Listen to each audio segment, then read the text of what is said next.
మంత్రి అచ్చెన్నాయుడు పాల్గొన్న సమావేశంలో జనసేన కార్యకర్తలు ఆందోళన చేశారు. పవన్ కళ్యాణ్ పేరు ప్రస్తావించకుండా మాట్లాడారంటూ ఆగ్రహం వ్యక్తం చేశారు. దీంతో అంబేద్కర్ కోనసీమ జిల్లా పి గన్నవరంలో జరిగిన గ్రాడ్యుయేట్ ఎమ్మెల్సీ ఎన్నికల సమావేశం రసభాసగా మారింది.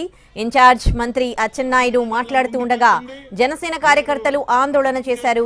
జనసేన ఎమ్మెల్యే ఉన్న నియోజకవర్గంలో పవన్ కళ్యాణ్ పేరు ప్రస్తావించకపోవడంతో వాగ్వాదానికి దిగారు. పరిస్థితి గందరగోళంగా మారడంతో సమావేశాన్ని ముగించి వెళ్లిపోయారు అచ్చెన్నాయుడు.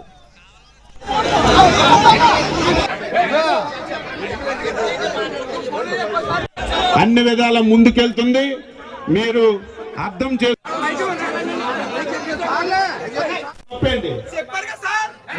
నువ్వు ఊరుకో, నీకెందుకు ఊరుకో? వాళ్ళు చెప్పిన తప్పేం కాదు కదా, దానికి ప్రతి విషయాలు నేను చెప్తాను కదా.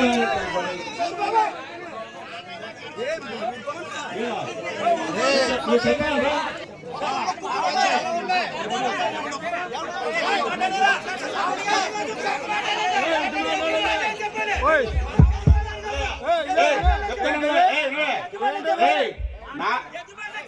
వినమ్మా, వినమ్మా చెప్తా.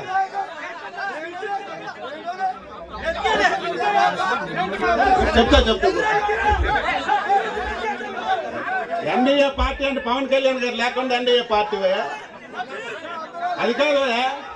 ఎన్డీఏ పార్టీ అంటే పవన్ కళ్యాణ్ గారు లేకుండా. కూర్చో రాంబాబు, నువ్వు కూర్చో, ఎమ్మెల్యే కూర్చో.